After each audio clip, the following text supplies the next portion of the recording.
Assalamualaikum warahmatullahi wabarakatuh.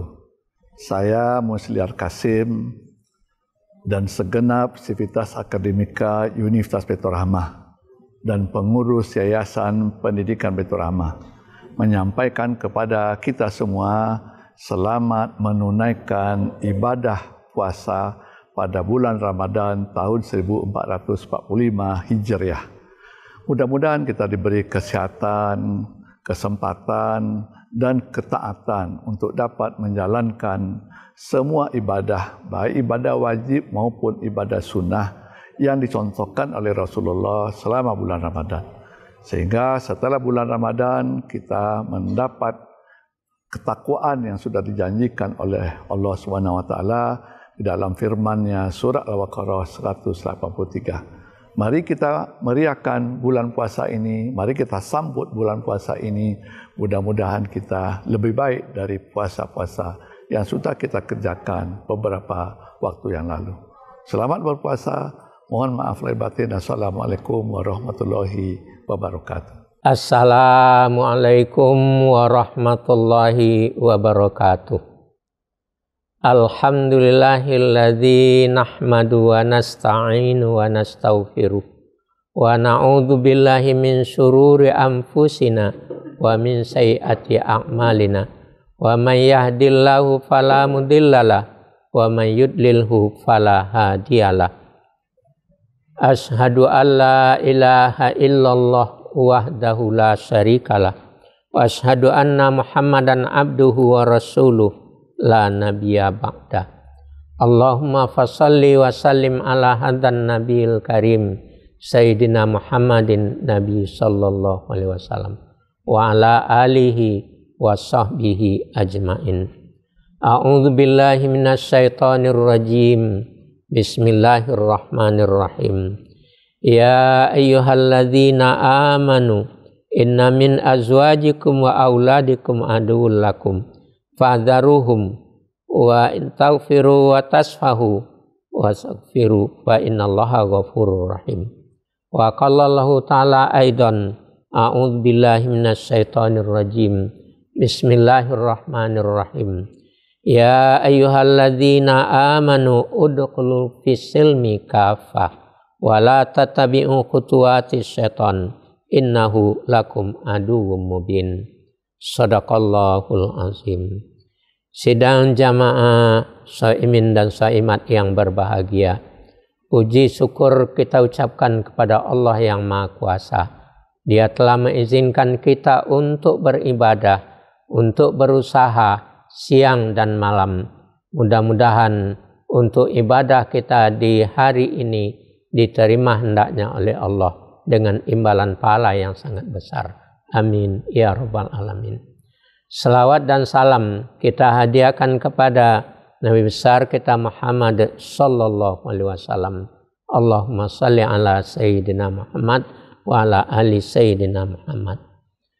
Sidang jamaah shaimin dan shaimat, masih bertalian dengan itu tausiah kita sebelumnya dengan pokok pangkal dari hadis Rasulullah. Idza jaa Ramadan futihat abwabul jannah wa ghuliqat abwabun nar wa sulsilatis syayatin. Apabila Ramadan sudah datang, dibuka pintu-pintu surga, dikunci pintu-pintu neraka, dibelenggu segala setan. Inilah untuk judul kita berikutnya ini, karena setan itu sudah dibelenggu bulan puasa, tapi kita berusaha untuk melepaskannya, maka jelas setan itu tidak akan terbelenggu. Sama artinya jika kita melihat seekor anjing yang sedang diikat, tapi kita permain-mainkan juga anjing itu, putus talinya, dia akan menggigit. Begitulah bulan Ramadan ini. Jika bulan Ramadan datang dikunci pintu neraka dan kemudian dibelenggu segala setan. Tapi jika kita berusaha juga untuk melepaskan setan itu dengan bermacam-macam dosa, maka berarti setan itu tidak akan dibelenggu lagi. Karena itu judul tausiah kita adalah itu senjata yang ampuh untuk melawan musuh. Ada musuh bebuyutan, ada musuh dalam selimut, ada musuh yang itu di luar di antara kita yang itu serumah. Maka yang akan kita bahas dari ini, yang pertama ialah musuh yang bebuyutan.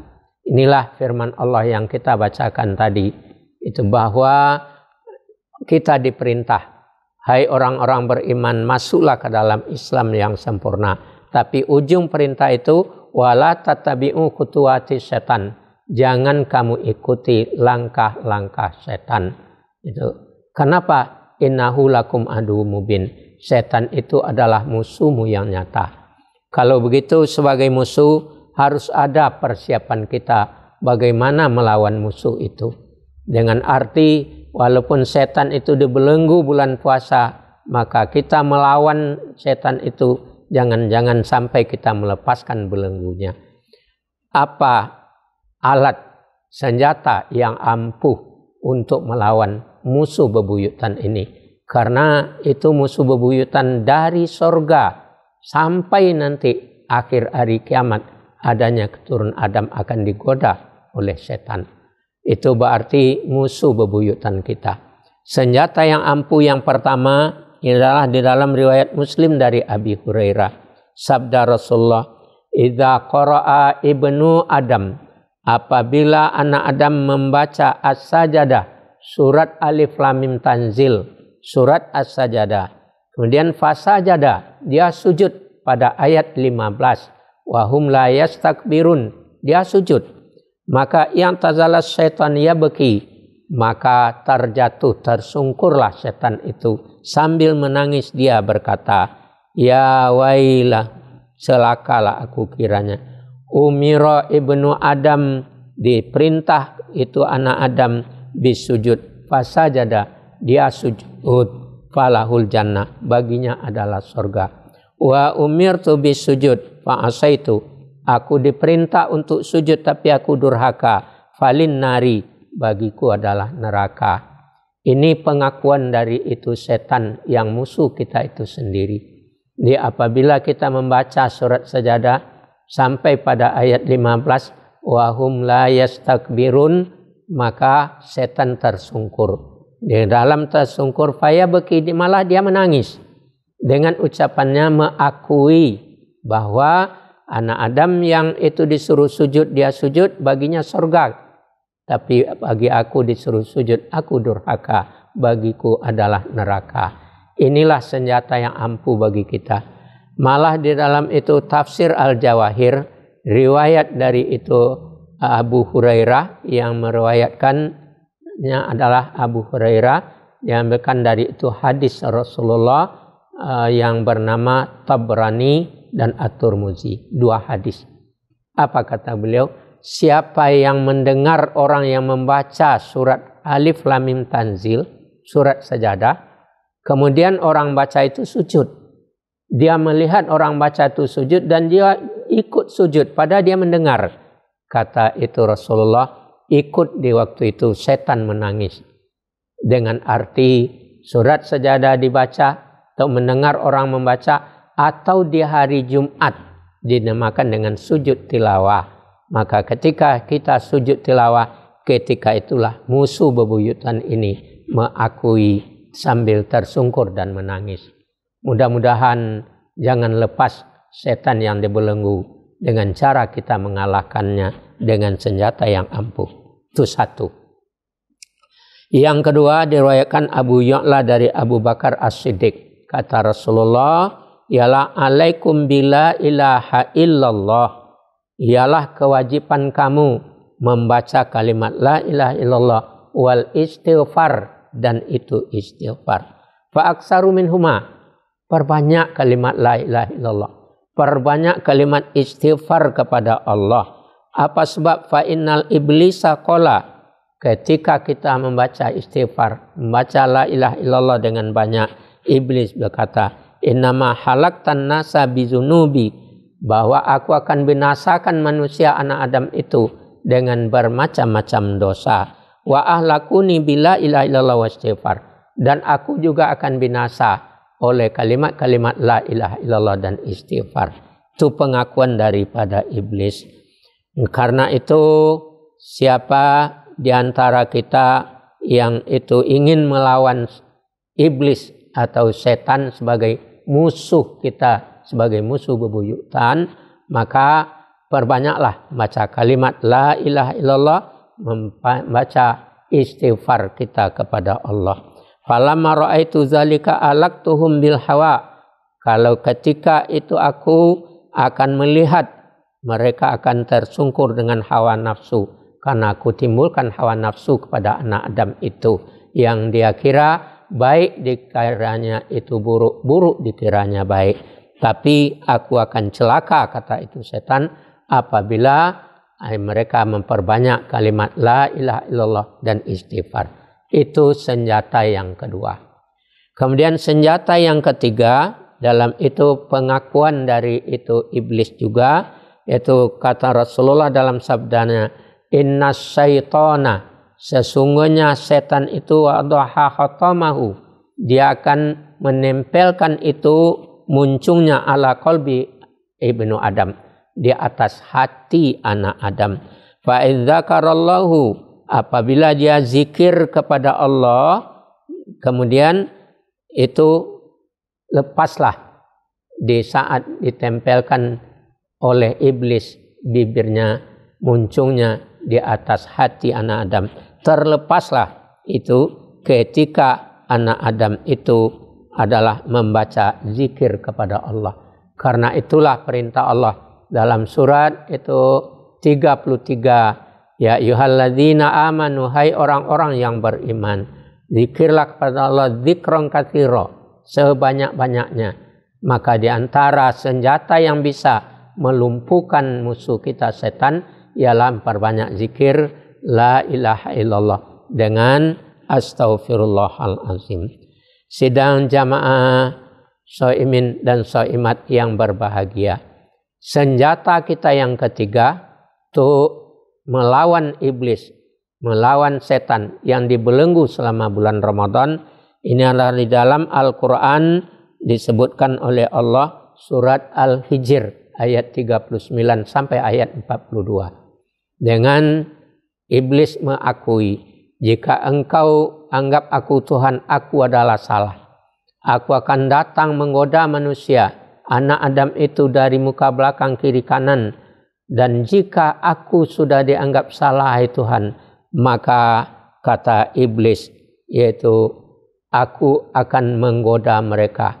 Dan bukan sekadar menggoda, kata iblis, qala rabbi bima awaitani la uzayyina lahum fil ardi wa la uwiyannahum ajmain. Tuhan, kalau aku dikatakan sesat, aku dikatakan itu salah, aku akan menggoda seluruh keturunan Adam, dan aku akan menghiasi mereka dengan hawa nafsu mereka, dan illa kecuali ibadatakal mukhlasin, aku tidak akan mampu menggoda hamba engkau yang ikhlas. Jawaban Allah dari pengakuan tadi apa? Yaitu hadza siratin alayya mustaqim. Maka inilah jalanku yang kupelihara. Hambaku yang jalan dengan itu lurus, aku akan pelihara. Inna ibadi laisa laka bihi sultan. Selagi hambaku, kamu tidak akan bisa menggodanya. Karena itu mari untuk masa yang akan datang kita pakailah niat yang ikhlas. Lalu pertanyaannya, ikhlas itu apa? Itu di dalam sabda Rasulullah ditanya oleh Aisyah, mal mukhlisun ya Rasulullah, ikhlas itu sebenarnya apa Rasulullah? Ya, maka Rasulullah menjawab, di antara definisi ikhlas itu ialah beramal, berbuat apapun saja adalah ikhlas karena Allah, bukan karena sesuatu apapun. Istilah orang Minang, indak baudang di balik batu, ya, itu diantaranya tidak ada apa-apa yang di dalam perbuatan dan amalnya. Mudah-mudahan kita ikhlas dalam beramal, maka iblis dalam Al-Quran tadi mengakui tidak akan bisa menggoda hambanya, dan itu Allah juga mengakui hambaku tidak akan bisa kamu goda. Sedang shaimin wa shaimat yang berbahagia, maka untuk masa-masa yang akan datang, apapun perbuatan, apapun amal kita, mari kita niatkan dengan ikhlas. Dan kadangkala inilah yang tidak tertanam di hati jiwa orang mukmin. Di dalam bulan puasa kadang-kadang salah niatnya. Seperti ini yang terjadi kemarin dalam itu Pilpres. Dalam pemilihan itu DPRD tingkat 1, tingkat 2 dan seterusnya, ada yang tidak ikhlas. Apa tidak ikhlas? Ya sehingga orang yang memilih dikasih istilahnya serangan fajar. Ini berarti bukan ikhlas. Mudah-mudahan untuk masa yang akan datang, ya mari kita untuk melawan ya. Dengan istilah mari kita beramal. Jangan melepaskan setan yang dibelenggu bulan puasa, tapi usahakanlah setan itu mengaku seperti kata-katanya tadi, illa ibadatakal mukhlasin. Aku tidak mampu menggoda hamba engkau yang ikhlas, wahai Tuhan. Dan Allah juga telah menjamin bahwa engkau juga tidak akan bisa menggodanya kecuali orang-orang yang sesat. Sedang jamaah shaimin dan shaimat yang berbahagia, itu diantara itu senjata yang ampuh untuk melawan itu setan yang tergoda. Sekarang ada lagi musuh dalam selimut. Siapa musuh dalam selimut? Itulah dalam Al-Quran surat At-Taghabun ayat 14. A'udzubillahi minasyaitonirrajim. Bismillahirrahmanirrahim. Ya ayyuhalladzina amanu innama min azwajikum wa auladikum aduwallakum fahdharuhum. Hai orang-orang yang beriman, ada di antara istri-istri kamu dan anak-anak kamu adalah musuh kamu sendiri. Karena itu fahdharuhum, hati-hatilah. Dan jika kamu memaafkan mereka, wa in ta'fu, jika kamu memaafkan mereka, wa tasfahu, saling bersalaman dengan mereka, wastaghfiru, saling memintakan ampun terhadap mereka, maka wa innallaha ghafurur rahim. Allah lebih pengampun lagi penyayang lagi. Artinya apa? Musuh di dalam selimut ialah suami, istri, anak. Bagi suami, istri adalah musuh sebagiannya. Bagi istri, suami jadi musuh sebagiannya. Bagi ibu bapak, anak adalah itu musuh. Apa senjata kita? Di antara yang pertama, jika anak menjadi musuh, maka Allah katakan fahdharuhum, hati-hatilah terhadap anak. Inilah kadangkala ketidakhati-hatian orang tua, minta uang kuliah 6 juta, 8 juta, dikasih 8 juta tanpa diminta kwitansinya, itu pembayaran dengan bukti. Akhirnya apa yang terjadi? Karena anak sebagian jadi musuh, maka inilah yang dibelikan ke HP, kadang-kadang yang dibelikan kepada narkoba, kadang-kadang dibelikan kepada yang itu diharamkan, lain-lain sebagainya. Karena itu musuh yang dalam selimut itu anak-anak kita, perintah Allah, senjata kita adalah fadharuhum, hati-hati. Hati-hati itu apa? Minta uang sekian beli apa, minta kalau perlu itu kwitansi. Untuk pergi camping, hati-hati kemana dia camping, dengan siapa dia berangkat. Untuk itu mengulang pelajaran, tentiran, tanya dengan siapa gurunya, di mana tempatnya, jam berapa, sampai jam berapa. Itu senjata pertama, wahdharuhum. Demikian kebalikannya, suami adalah musuh bagi istri, maka istri mempunyai senjata, fahdharuhum, hati-hati dengan suami. Kemudian yang berikut, kalau istri jadi musuh bagi itu suami, dan juga suami fahdharuhum, senjatanya harus hati-hati. Itu yang pertama. Kemudian yang kedua, apa yang harus senjata kita cari? Wa in ta'fu, memaafkan mereka. Kesalahan anak, kesalahan istri, kesalahan itu suami, hendaklah saling untuk memaafkan. Maka musuh ini akan KO jika kita sudah memaafkan. Bukan sekadar itu, atas fahu, berlapang dada, bersalaman. Maka inilah yang dipakai oleh Rasulullah, menaklukkan itu negara-negara kafir, banyaknya orang masuk ke Islam. Karena akhlak Rasulullah itu ialah saling memaafkan. Itulah yang terkandung dalam Al-Quran surat Ali Imran ayat 159. Fa bima rahmatin minallahi lintalahum, disebabkan rahmat Allah engkau Muhammad bisa lemah lembut. Dan jika engkau memaafkan mereka, jika engkau itu bertawakal, maka mereka akan itu KO karena engkau sendiri. Berarti Rasulullah sendiri adalah lapang dada terhadap istrinya, terhadap umatnya. Malah di waktu dia datang membawa ayat pertama kepada Abu Jahal, Jahal, saya sudah jadi nabi dan rasul, masuklah ke dalam Islam. Maka Jahal mengatakan, kalau saya kumpul orang gila seluruh dunia, engkau paling gila Muhammad, mau menukar agama kita.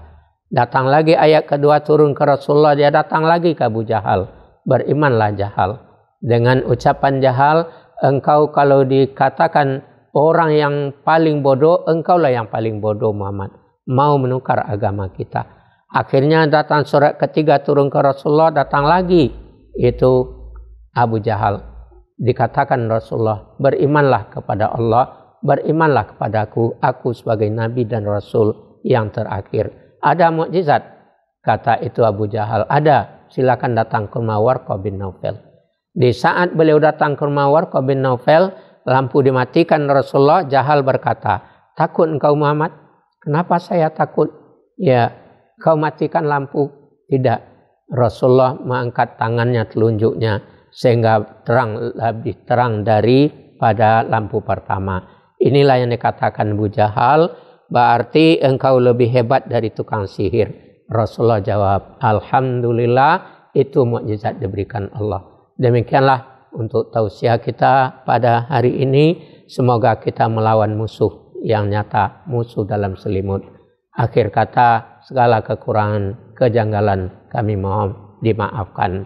Wabillahi taufiq wal hidayah. Wassalamualaikum warahmatullahi wabarakatuh. Selamat datang di Universitas Baitur Rahmah. Di sini, kami tidak hanya memberikan pendidikan berkualitas, tetapi juga menciptakan lingkungan yang mendukung perkembangan pribadi dan profesional.